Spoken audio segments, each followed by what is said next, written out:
विवेक चूड़ामणि। विवेक चूड़ामणि ग्रंथ में श्लोक नंबर 133। ठीक है, श्लोक का उच्चारण करते हैं। एषोऽन्तरात्मा पुरुषः पुराणो एषोऽन्तरात्मा पुरुषः पुराणो निरन्तराखण्ड सुखानुभूतिः निरन्तराखण्ड सुखानुभूतिः सदैकरूपः प्रतिबोधमात्रो सदैकरूपः प्रतिबोधमात्रो येनेशिता वागसवश्चरन्ति येनेशिता वागसवश्चरन्ति एषोऽन्तरात्मा पुरुषः पुराणो निरन्तराखण्डसुखानुभूतिः सदैकरूपः प्रतिबोधमात्रो येनेशिता वागसवश्चरन्ति एषः अंतरात्मा पुरुषः पुराणः निरन्तराखण्ड सुखानुभूतिः सदा एक रूपः प्रतिबोधमात्रः येन ईशिता वागसवः चरन्ति। ठीक, अन्वय अंतिम की पंक्ति। येन ईशिता वागसवः चरन्ति। शुरू से एषः अंतरात्मा पुरुषः पुराण सरल है। पुराणः निरंतरा खंड सुखानुभूतिः सदा एक रूपः प्रतिबोध मात्रः। ठीक है, चलिए भाई। तो विचार हो रहा है कि परम आत्मा कह, परम ऐसा जो आत्मा वो क्या है, आत्मा हो परमात्मा क्या है वो, तो इसके बारे में चर्चा चालू है। तो कल भी कुछ बात बताई थी। अब कल जो कहा था कि नित्य बोध स्वरूपिणा, नित्य बोध स्वरूप है अर्थात आत्मा ज्ञान स्वरूप है, इस बात का विवेचन हुआ।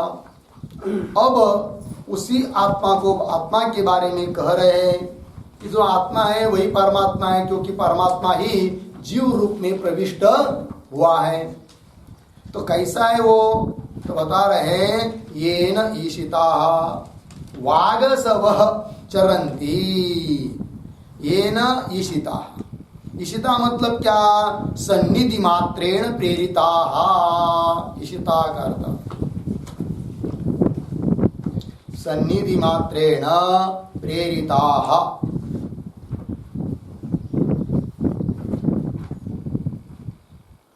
जिसके सन्निधि मात्र से प्रेरित हो जाते हैं, अपना अपना काम करने लग जाते हैं, जिसके सन्निधि मात्र से, वह है आत्मा, वही है परमात्मा। येन ईशिता कौन, वागसवः चरन्ति।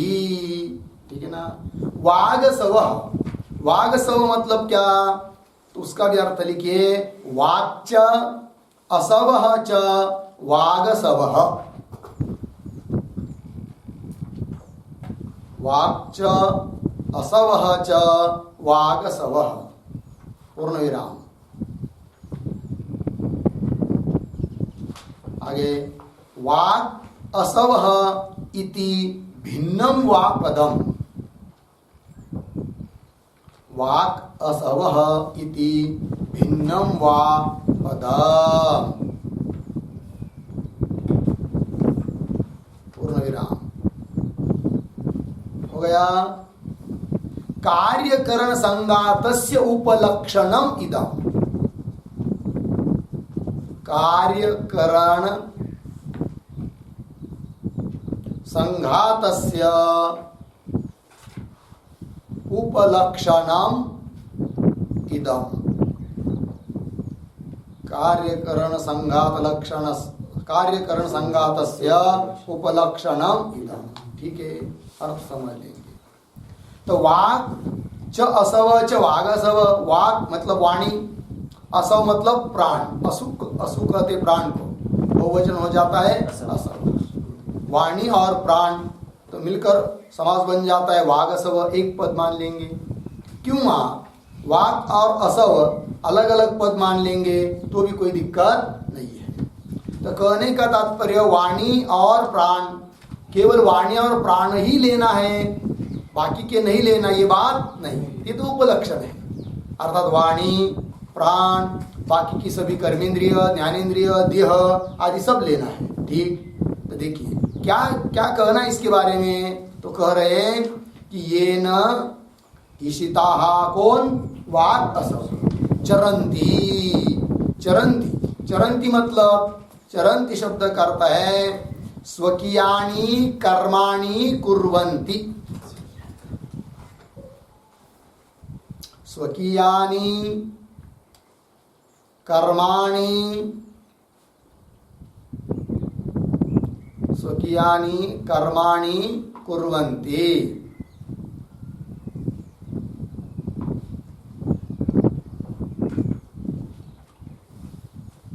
हो गया जी। अपने अपने काम करते हैं। कौन? वाणी, प्राण, सभी इंद्रिय, शरीर आदि। जैसे चक्षुरेंद्रिय देखने का काम करता है, श्रोत्रेंद्रिय सुनने का काम करता है, वाणी बोल रही है, पैर चलते हैं, हाथ आदान प्रदान करते हैं आदि करके सभी इंद्रिय अपने अपने काम करते हैं। लेकिन क्यों कर रहे हैं? जो मृत आदमी है उसके इंद्रिय आदि काम करते हैं क्या? नहीं करते। इसका मतलब उन इंद्रिय इत्यादि को कोई तो प्रेरणा देने वाला है।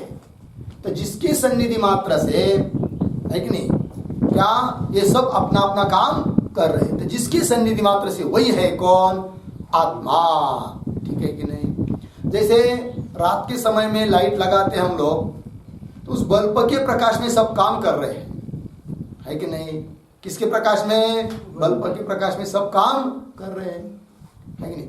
दिखाई दे रहा है बल्ब, लेकिन थोड़ी देर में बंद हो गया क्योंकि लाइट चली गई। अब बल्ब नहीं है क्या? है कि नहीं? फिर काम क्यों नहीं कर रहे? दिखाई क्यों नहीं दे रहा है? कि वो बल्ब तो है, लेकिन वो जिसके निमित्त से प्रकाशित होता है वो और ही कोई अलग है। वो कौन है? विद्युत, है कि नहीं?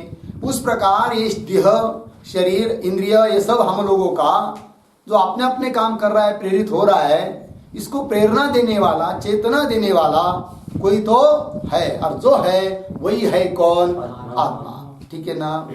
तो ये न ईशिताः वाग असव चरंती। वो कौन है? उसी के बारे में कह रहे आगे, एषः अंतरात्मा। यही क्या है जी? अंतरात्मा है, सबके अंदर जो बैठा हुआ है। ठीक है ना? कैसा अंतरात्मा है? आगे के श्लोक में आएगा। एषः अंतरात्मा, लग गया जी? पुरुषः। तो अंतरात्मा कहने का भाव है, तो देखिए 5 कोश हम लोगों ने सुने कि नहीं? तो अन्नमय कोश सबसे ऊपर वाला कोश है, सबके बाहर का कोश है स्थूल कोश है। उसके अंदर का कोश है कौन? प्राणमय कोश। उसके अंदर है कौन? मनोमय कोश। उसके अंदर है विज्ञानमय कोश, और उसके अंदर है कौन? आनंदमय कोश। और उसके भी अंदर है वो कौन? आत्मा। इसलिए उसको कह दिया क्या? अंतरात्मा। ठीक है ना जी? तो उसके ऊपर ये सब जो कल्पित अन्नमयादि कोश है, इन सभी कोशों के अंदर अधिष्ठान रूप से वो बैठा है कौन? आत्मा, अंतरात्मा। इसका मतलब फिर वो बाहर नहीं है, वो कोई परिच्छिन्न चीज है आत्मा, ये बात भी नहीं है। किंतु स्थूलता की दृष्टि से देखते देखते जाएंगे तो ऊपर ऊपर के स्थूल है अन्नमयादि, और उसके अंदर अंदर अंदर अंदर क्या है जी? सूक्ष्म है। और सबसे सूक्ष्म है कौन? आत्मा। तो वो सबके अंदर हुआ, वही बात बताई। अंतरात्मा, लग गया जी? तो कल जैसे बताया था ना कि रज्जु के ऊपर प्रतीत होने वाले बहुत सारे पदार्थ हैं, भूरेशा, सर्प, दंड, जलधारा, किंतु सबके अंदर बैठी हुई है कौन? रज्जु। वो दिखाई तो देती नहीं है, किंतु नहीं है ऐसी बात भी नहीं है। वो नहीं रहेगी तो सर्प दंडादिक दिख भी नहीं सकते हैं, ऐसा उसका महात्म्य है। ऐसी है वो कौन? रज्जु।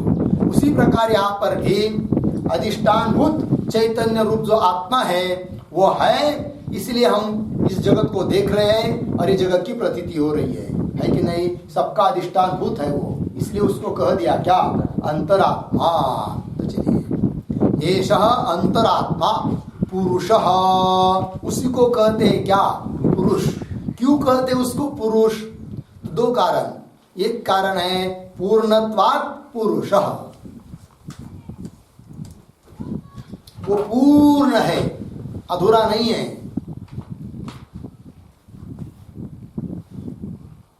पूर्ण होने के कारण उसको कह दिया पुरुष। एक क्यों? पूरी बराबर शरीरे, पूरी बराबर शरीरे, शेते इति पुरुषः। ठीक, पूरी अर्थात शरीरे, शरीर में वो शेते शयन करता है अर्थात रहता है, शरीर में ही उसकी उपलब्धि होती है, इसलिए भी उसको कहते हैं क्या जी? पुरुष। ठीक है, तो ऐसा अंतरात्मा पुरुष। और कैसा है वो? तो कह दिया पुराण। कैसा है जी? पुराण। पुराण मतलब अत्यंत पुराना है, जुना है कि नहीं? सनातन है। किंतु पूरा है मतलब टाकाऊ है, उसको त्याग देना है, त्याग दे सक त्यागने योग्य है, ये बात नहीं। और त्याग करेगा भी कौन? वो अपने से भिन्न होता तो क्या कर सकते हम लोग? त्याग कर सकते। अपने से भिन्न है क्या? नहीं। कौन? आत्मा, पुरुष। शरीर का त्याग हम लोग कर सकते क्योंकि शरीर से भिन्न है हम, किंतु आत्मा का त्याग कोई कर नहीं सकता, है कि नहीं? हाँ, तो कैसा है वो? पुराण। किंतु पुराना होते हुए भी नया ही है। वस्तुतः वो कभी पुराना होता भी नहीं है, इसीलिए पुराण के ऊपर लिखेंगे पुरा अपि नव एव।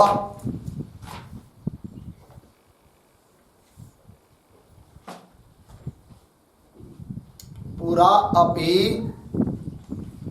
नव एव सनातनः इत्यर्थः।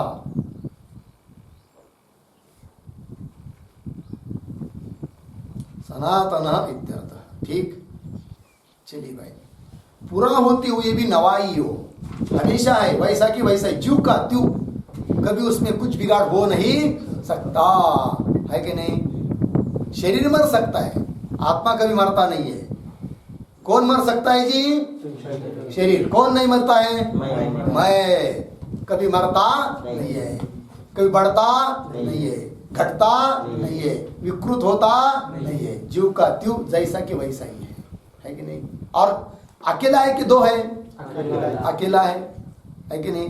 कोई दूसरा है भी नहीं है। और द्वैता द्वै भयम भवति, भय किससे होता है? दूसरे से।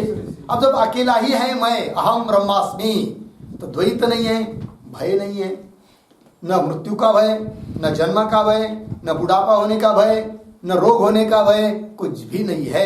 ऐसा है कौन? मैं, आत्मा, ब्रह्म, अहम ब्रह्मास्मि। हो गया। चलिए, पूरा पूरा पुरुष पुराण। और कैसा है वो आत्मा? तो कह रहे हैं निरंतर अखंड सुखानुभूति।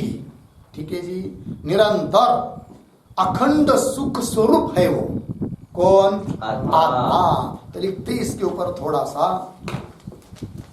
निरंतरम बराबर निरवधिकम,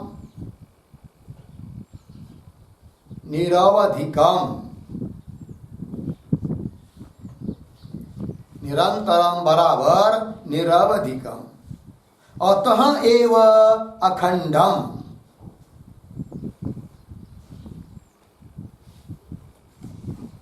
अतः एव अखंडम बराबर अपरिछिन्नम,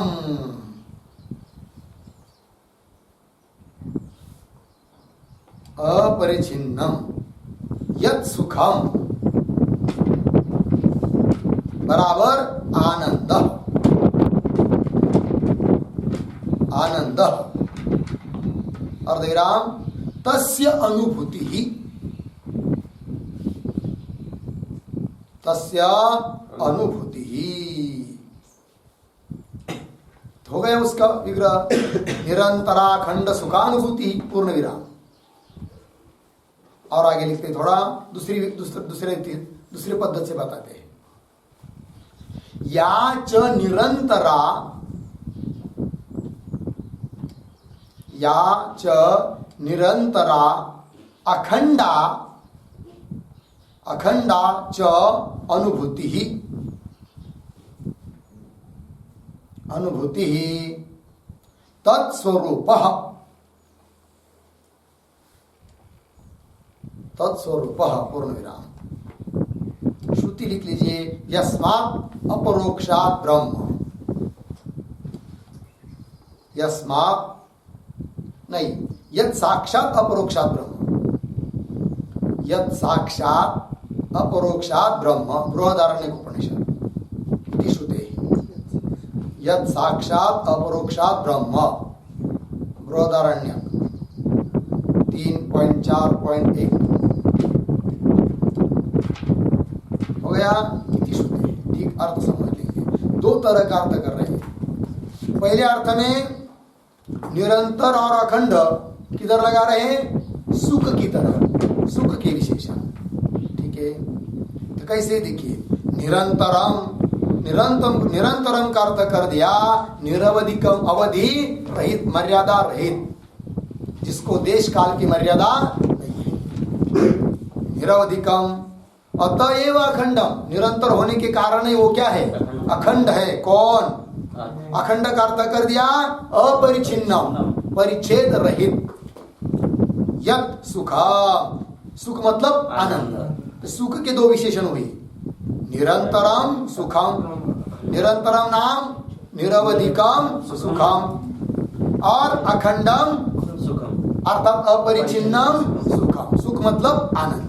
ऐसा जो सुख, निरंतर और अखंड जो सुख, उसकी अनुभूति है कि नहीं? तो क्या हुआ?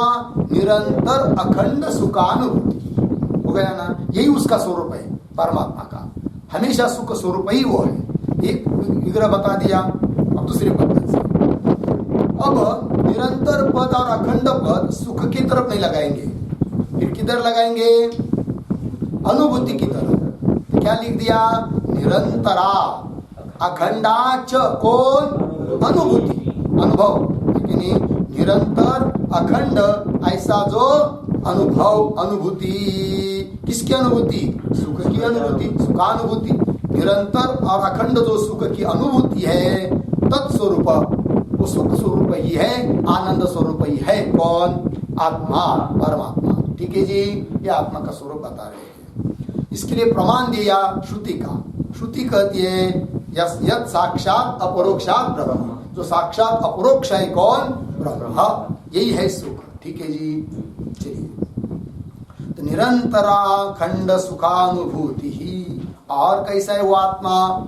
सदा एक रूप, हमेशा वो कैसा है? एक रूप ही है, अर्थात उसका रूप बदलता नहीं है। काला, कभी पीला, कभी पांडरा, ऐसा नहीं होता है। और न उसका आकार बदलता है। बाकी के आत्मा को छोड़कर बाकी सब पदार्थ ऐसे कि उसका रूप बदलता है, आकार बदलता है। आम शुरू में तो हरा रहता है, पेट में जब रहता है कि नहीं, धीरे धीरे वो पीला बन जाता है कि नहीं? पीला बनेगा और उसको देखेगा ही नहीं कोई, तोड़ के रख दिया, पीला बन गया, और 10 दिन के बाद पुनः देखा तो काला बन जाएगा। फिर पहचान में भी नहीं आएगा, और कुछ दिन के बाद ये क्या था करके समझ में आया कि नहीं, चढ़ जाएगा। तो बदल गया कि नहीं? उस प्रकार इसका रूप बदलता नहीं है। शरीर बदलता है कि नहीं? हमेशा बदलता है, प्रतिक्षण बदलता है शरीर। यदि प्रतिक्षण नहीं बदला होता तो अचानक से थोड़ी बूढ़ा होता है आदमी, नहीं होता है ना। तो पहले क्या रहता है? बच्चा, फिर 10 साल के बाद देखेंगे तो बहुत बड़ा हुआ रहता है, फिर लोग बोलते भाई अभी तो पहचान में भी नहीं आ रहा है, तो इतना बढ़ गया। फिर और कुछ दिन के बाद देखेंगे तो बहुत मोटा, फिर और 20 साल के देखेंगे तो हाथ में लकड़ी लिया हुआ, बूढ़ा बूढ़ा, सफेद केस, बाल। समझ में आया कि नहीं? कहने का तात्पर्य सदा एक रूप है क्या देह? किंतु आत्मा सदा एक रूप है, अर्थात सदा एक रूप का अर्थ लिखिए निर्विकार, विकार रहित है। कौन? आत्मा है कि नहीं? आत्मा को छोड़कर बाकी सब पदार्थ विकार वाले हैं, आत्मा में किसी प्रकार का विकार नहीं है। ठीक है जी, निर्विकार। और कैसा है भाई वो आत्मा? तो लिख रहे हैं प्रतिबोध मात्र। क्या जी? प्रतिबोध मात्र। प्रतिबोध मात्र मतलब क्या? जैसे निरंतर अखंड सुखानुभूति कह दिया ना, उस प्रकार उससे क्या कह दिया कि ज्ञान स्वरूप है। कौन? आत्मा। अनुभूति मतलब क्या? ज्ञान है क्या? तो निरंतर अखंड सुखानुभूति तो सुख स्वरूप आत्मा है और ज्ञान स्वरूप आत्मा है, उसी को कह रहे अभी प्रतिबोध मात्र। इससे भी ज्ञान स्वरूपता आत्मा की सिद्ध हो जाती है। तो कैसे? तो प्रतिबोध मात्र का थोड़ा लिखते हैं। बोधे बोधे प्रतिबोधम, बोधे बोधे प्रतिबोधम, अर्धविराम, मीयते इति मात्रः, मीयते इति मात्रः, प्रतिबोध मात्र, प्रतिबोध मात्र बराबर सकल बुद्धिवृत्तिषु, सकल बुद्धिवृत्तिषु अनुगततया, अनुगततया ज्ञातः इत्यर्थः।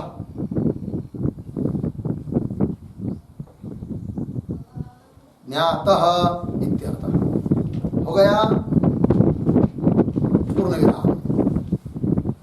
श्रुति लिख सकते हैं प्रतिबोध विदितम मतम, केनोपनिषद। प्रतिबोध विदितम मतम इति श्रुते, श्रुति का भी आधार दे दिया। समझ लेते हैं अर्थ को। बोधे बोधे प्रतिबोधम, बोध बोध अर्थात प्रत्येक बोध में, ठीक है ना, उसको कहेंगे प्रतिबोध। और मात्र शब्द का अर्थ कर दिया मीयते इति मात्र, अर्थात प्रत्येक बोध में जो देखा जाता है, प्रत्येक बोध में जिसकी अनुभूति होती है, प्रत्येक बोध में जो नापा जा रहा है, देखा जा रहा है, अनुभव में आ रहा है, उसको कहेंगे प्रतिबोध मात्र। तो उसका स्पष्टीकरण कर दिया। प्रतिबोध मात्र का भी अर्थ कर दिया क्या? सकल बुद्धि वृत्ति। प्रतिबोध मतलब सभी बुद्धि की वृत्तियां, है कि नहीं? और सभी बुद्धि वृत्तियों में वो क्या है? नापा जा रहा है, अनुभव में आ रहा है, देखा जा रहा है। कैसे? अनुगततया। ऐसी कौन सी वृत्ति है बताइए कि जिस वृत्ति में चैतन्य नहीं है, आत्मा नहीं है? ऐसी कोई भी वृत्ति नहीं। हर एक वृत्ति में है कि नहीं वो आत्मा। इसलिए उसको कह दिया सकल बुद्धि वृत्तिषु, सभी बुद्धि की वृत्तियों में अनुगततया, अनुस्यूततया, है कि नहीं, अनुगत रूप से ज्ञात, जाना जा रहा है। कैसे? उदाहरण यदि देना हो तो काष्ठादिषु युव अग्नि, उदाहरण देना है तो जैसे काष्ठ ले लिया, काष्ठ मतलब लकड़ी। ऐसी कौन सी लकड़ी है कि जिसमें अग्नि नहीं है? कोई भी लकड़ी लेंगे, भले हम लोगों को दिखाई नहीं दे रहा है, तो उन सभी लकड़ियों में सूक्ष्म रूप से क्या होता है? अनुगत होता है अग्नि, ठीक है ना? उस प्रकार, है कि नहीं, जब आप बड़े बड़े जंगल रहते हैं ना, तो वहां पर आपसे आप कभी कभी आग लग जाती है। कोई आदमी तो रहता नहीं है, कैसी लग जाती है? फिर तो बहुत बड़े बड़े बड़े बड़े पेड़ होते हैं और हवा चलती है, और हवा चलने से वो जो पेड़ की टहनियां होती है एक दूसरे को घर्षण होता है उनका, और घर्षण होने से कुछ विशिष्ट पेड़ नहीं होता है वो, क्योंकि उसमें अधिक ज्यादा अग्नि रहता है। तो फिर घर्षण होने से वहां क्या उत्पन्न हो जाती है? अग्नि, फिर आग लग जाती है। कहने का तात्पर्य इतना है कि सभी काष्ठों में, सभी लकड़ियों में जैसा अनुगत है कौन? अग्नि, उसी प्रकार जितनी भी हम लोगों की वृत्ति हो रही है, बुद्धि वृत्ति, चाहे घटाकार हो, पटाकार हो, मटाकार हो, प्रत्यक्ष हो, अनुमिति हो, उपमिति हो, कोई भी वृत्ति हो रही है तो सभी वृत्ति में अनुगत रूप से है वो कौन? आत्मा। इसलिए उसको कह दिया प्रतिबोध मात्र। ठीक है, ऐसा है वो कौन? आत्मा। कौन है वो परमात्मा? कौन है आत्मा? उसकी चर्चा चल रही है तो आत्मा के बारे में सब बातें बता दी कि कैसा है वो आत्मा। ठीक है, और कह रहे आगे के श्लोक में, तो श्लोक को पढ़ते आगे। अत्रैव सत्त्वात्मनिधि गुहाया, अत्रैव सत्त्वात्मनिधि गुहाया, मव्याकृताकाश उरु प्रकाशः, मव्याकृताकाश उरु प्रकाशः, आकाश उच्चै रविवत् प्रकाशते, आकाश उच्चैरविवत् प्रकाशते, स्वतेजसा विश्वमिदं प्रकाशयन्, स्वतेजसा विश्वमिदं प्रकाशयन्, अत्रैव सत्त्वात्मनिधि गुहाया, मव्याकृताकाश उरु प्रकाशः, आकाश उच्चैरविवत् प्रकाशते, स्वतेजसा विश्वमिदं प्रकाशयन्। अत्र एव सत्त्वात्मनि धी गुहायाम् अव्याकृत आकाशे उरु प्रकाशः, आकाशः उच्चैः, आकाशे उच्चैः रविवत् प्रकाशते, स्वतेजसा विश्वम् इदं प्रकाशयन्। ठीक है ना? ठीक है, अन्वय देखिए। अत्र एव सत्त्वात्मनि धी गुहायाम्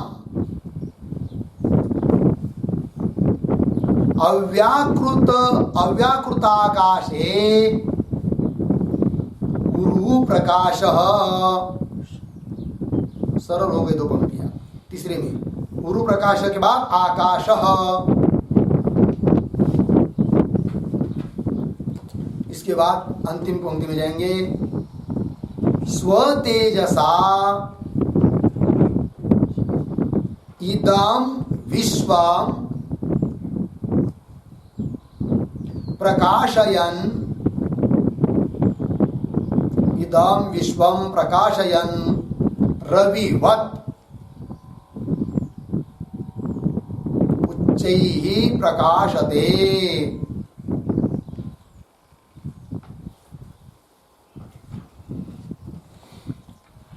अर्थ देखिए, उसी आत्मा के बारे में बता रहे हैं, परमात्मा के बारे में बता रहे हैं।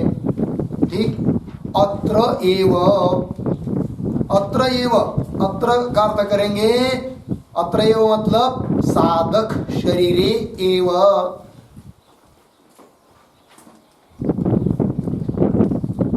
साधक शरीरे एव,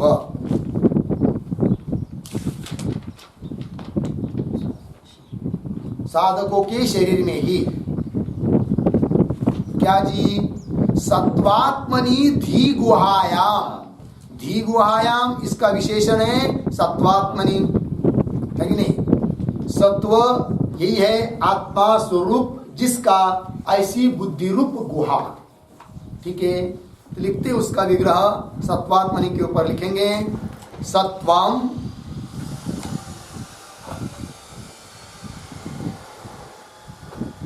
सत्वम आत्मा यस्याः, सत्वम आत्मा यस्याः धी गुहायाः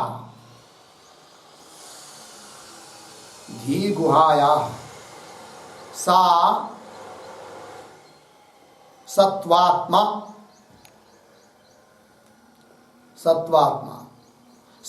बराबर सत्व प्रधाना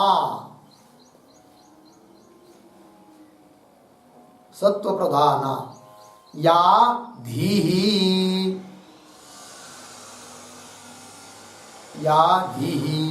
सा एव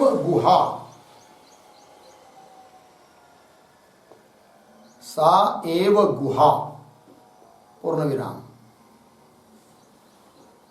गुहु संवरणे इति धातु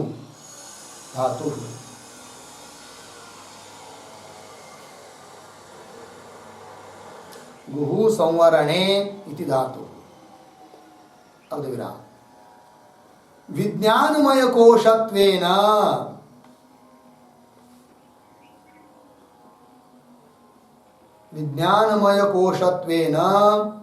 आत्मानं संवृणोति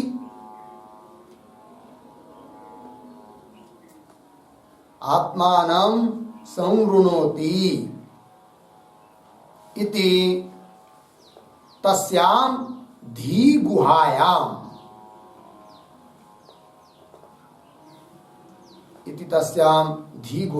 ठीक अर्थ समझ लेंगे। सत्वात्मनि धी गुहायां ये पद आए हैं। धी गुहा नाम बुद्धि रूप गुहा कैसी है वो? सत्वात्मनि तो अर्थ लिख दिया है, समझ लेंगे। सत्वम आत्मा, ठीक है। यस्याह सत्व नाम सत्व गुण, वही है आत्मा। आत्मा मतलब स्वरूप। आत्मा शब्द का अर्थ यहाँ पर आत्मा परमात्मा नहीं लेना है, आत्मा मतलब स्वरूप। तो सत्व गुण है स्वरूप जिसका, ऐसी कौन? धी रूप गुहा लिखा है ना अभी। सत्वम आत्मा यस्याह, सत्व गुण है आत्मा स्वरूप जिसका, ऐसी जो धी गुहाया सा मतलब सत्वात्मना सत्व प्रधाना या धी, सत्व गुण है प्रधान जिसमें, सत्वात्मा मतलब सत्व गुण है प्रधान जिसमें, ऐसी कौन?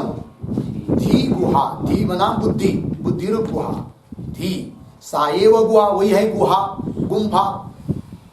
गुफा देखी कभी?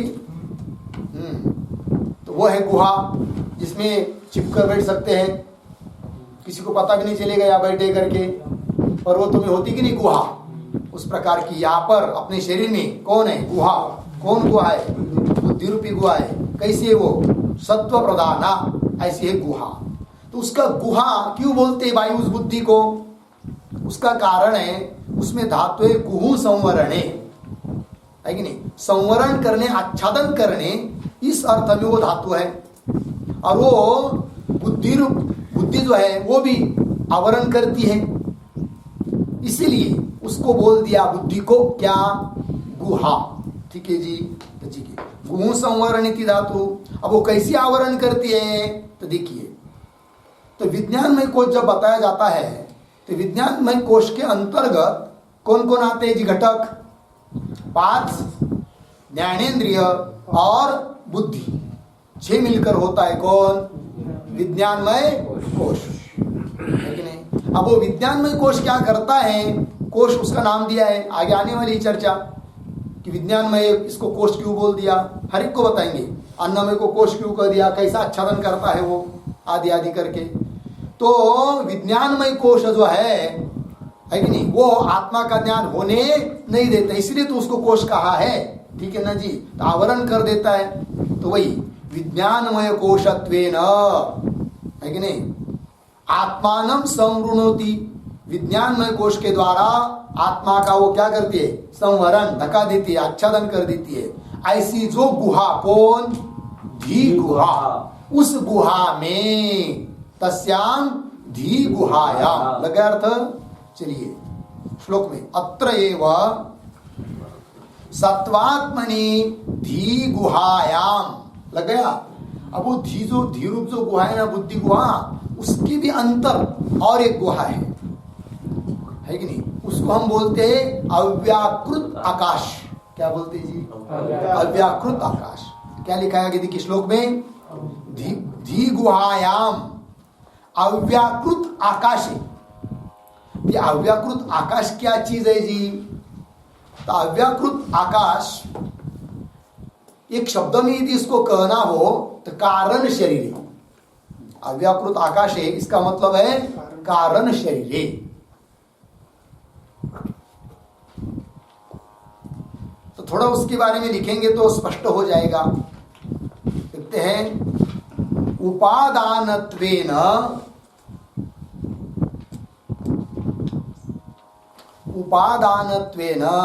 अनुस्यूतः यह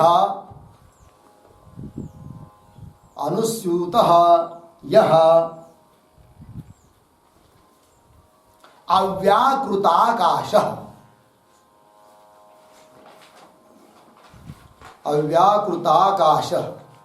बराबर माया।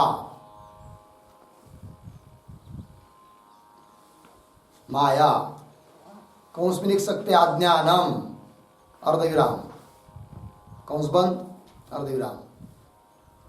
आगे तस्मिन् अव्याकृत आकाशे,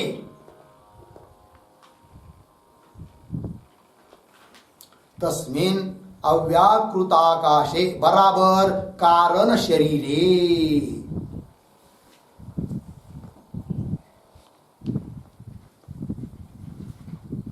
कारण शरीर लग गए जी। चलिए भाई अर्थ समझ लेते हैं। उपादानत्वेन अनुस्यूत यह अव्याकृत आकाश।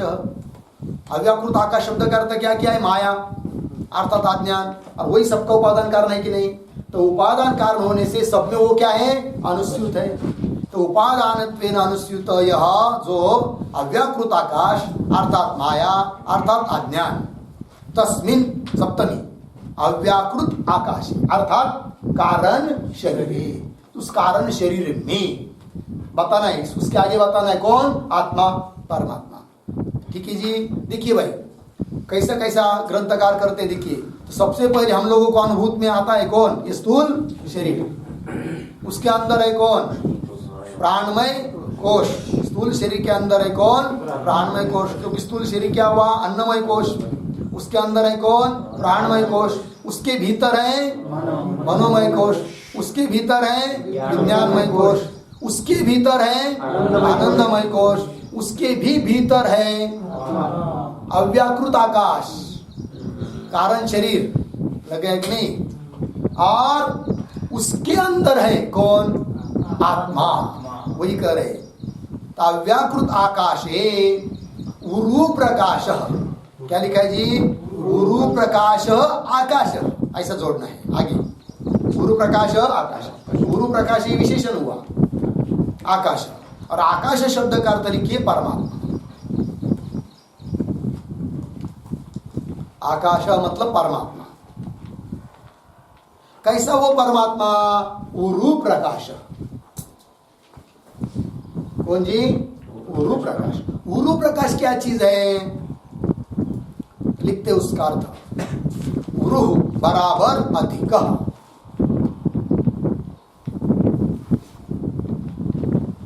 उरु बराबर अधिक।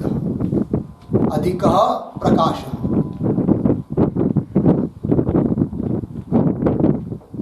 अर्धविराम। ज्ञान रूपतया, ज्ञान रूपतया सर्वावभासक।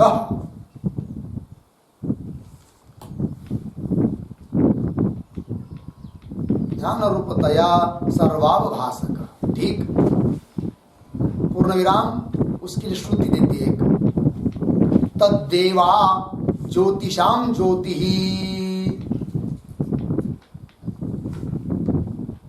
तद्देवा ज्योतिषाम ज्योति। बृहदारण्यक 4:4-16 इति श्रुते। अर्थ समझ लेते हैं। गुरु शब्द का अर्थ कर दिया अधिक प्रकाश। अधिक प्रकाश। ठीक है।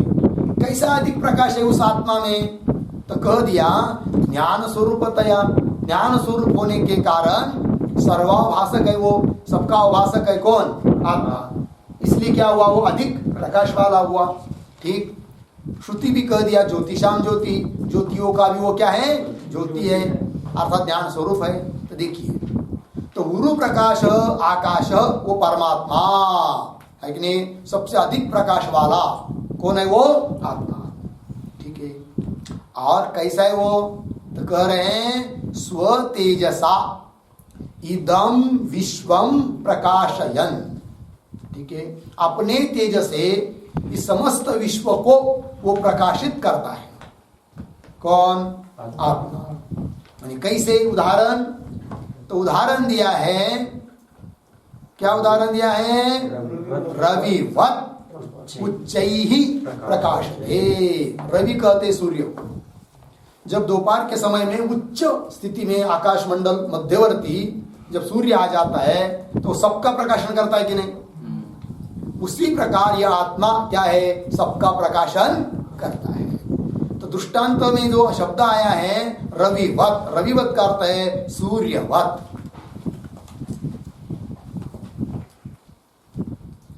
सूर्यवत उच्च ही प्रकाशते। प्रकाशते मतलब क्या? तो उसका अर्थ लिख लेते, दृष्टांत समझ में आ जाएगा, फिर दृष्टांतों को बताएंगे।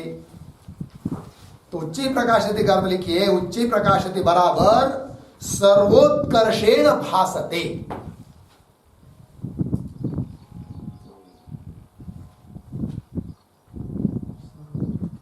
सर्वोत्कर्षेण भासते, पूर्ण विराम। आगे, आकाशे आकाशे मध्यवर्ती सूर्यः इव इत्यर्थः। आकाशे मध्यवर्ती सूर्यः इव इत्यर्थः। हो गया? अर्थ देखिए भाई। तो उच्च प्रकाशते मतलब क्या? सर्वोत्कर्षेण भासते, सबसे अधिक प्रकाश वाला भाषित होता है कौन? सूर्य। आकाश में जब सूर्य है तो सबसे ज्यादा प्रकाश वाला है, भाषित होता है। उसी का स्पष्टीकरण किया कि आकाश में मध्यवर्ती सूर्य, दोपहर में 12 बजे का सूर्य, मध्यवर्ती सूर्य, वो जैसा सबसे ज्यादा प्रकाश रूप से हम लोगों को प्रतीत होता है और सबका प्रकाशन करता है। ठीक है ना? ये तो दृष्टांत हुआ। उस प्रकार क्या लिखा है? स्वतेजसा इदम विश्वम प्रकाशयन। प्रकाशयन का अर्थ है स्फोरयन, स्फुरित करता है, भाषित करता है। स्फोरयन किसको प्रकाशित करता है? इदम विश्वम। इदम विश्वम करता है सर्वम दृश्यम।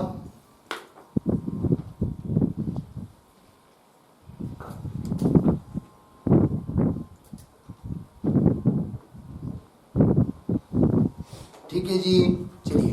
तो स्व तेजसा, अपने तेज से संपूर्ण दृश्य सर्व जगत को वो प्रकाशित करता है। कौन?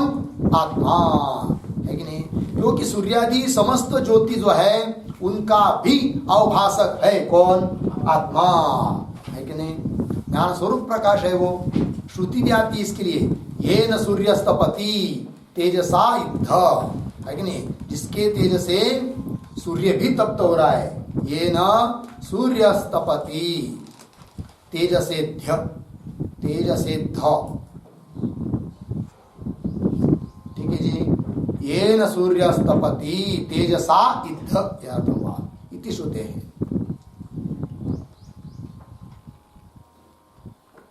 हो गया।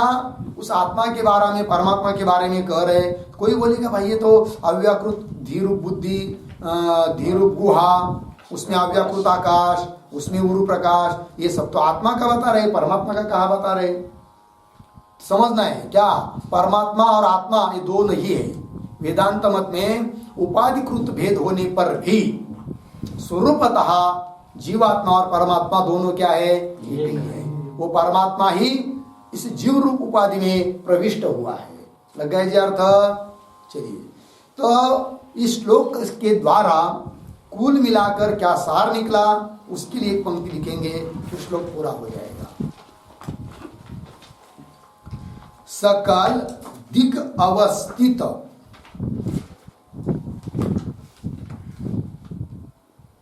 सकल दिग अवस्थित वस्तुभासकत्वम, सकल दिग अवस्थित वस्तुभासकत्वम गगनतल मध्यवर्ती रवे, गगनतल मध्यवर्ती रवे प्रसिद्धम, प्रसिद्धम पूर्ण विराम। तद्वत् सर्वांतर आत्मा, तद्वत् सर्वांतर आत्मा सकल वस्तु अवभासकः, सकल वस्तु अवभासकः इति भावः, सकल वस्तु अवभासकः इति भावः। ठीक है, चलिए अर्थ। सकल दिग अवस्थित, सकल दिग, दिग मतलब दिशा, सभी दिशाओं में अवस्थित जो वस्तुएं हैं उन सभी वस्तुओं का भाषक है, प्रकाशन करने वाला है कौन? गगन तल मध्यवर्ती रवि प्रसिद्धम। गगन तल, आकाश का जो मध्य तल, उसमें स्थित जो दोपहर का सूर्य, वो सभी दिशा में स्थित वस्तुओं का क्या करता है? प्रकाशन करता है। जैसे प्रसिद्ध है उस प्रकार सर्वांतर आत्मा, सभी के अंदर बैठा हुआ जो आत्मा है, सभी के अंदर बैठा है मतलब हर एक व्यक्ति में वो अलग अलग है, ये बात नहीं है कि नहीं? अक्षर आपको अलग अलग दिखाई दे रहे, देखिए अ ब क म, ये तो छपा हुआ है, अ मतलब ब नहीं, ब मतलब क नहीं है, अलग अलग दिखाई दे रहे, तो भी उन सब में अनुस्यूत एक धर्म है वहां पर। पता है कौन है वो? शाही।